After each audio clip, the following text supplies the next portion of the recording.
Riders are back in Regina for the final week of training camp before Friday's second preseason game against Winnipeg.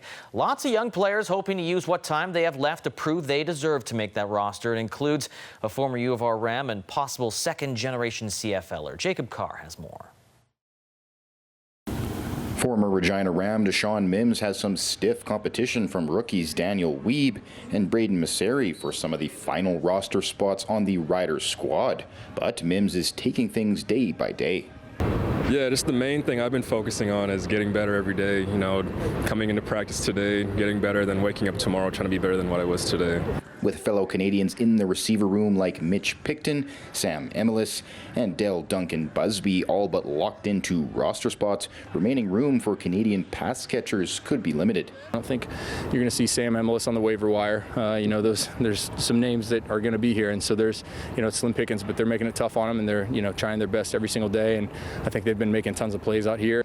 Riders head coach Corey May says all the receivers at camp are capable of making plays and catching the ball, but what will set them apart in final roster decisions are the little things. Just now to the point of the detail stuff of making sure they're understanding what they got to do, and not necessarily when it's just about catching the ball. Obviously, their blocking responsibilities, I think they're in the right spots, and just got to continue to work technique.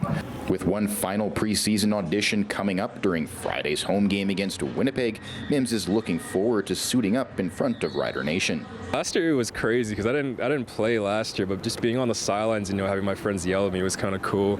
But I think it'll be a lot better this year, being able to run out and actually be in the pads and have them watch me play professionally.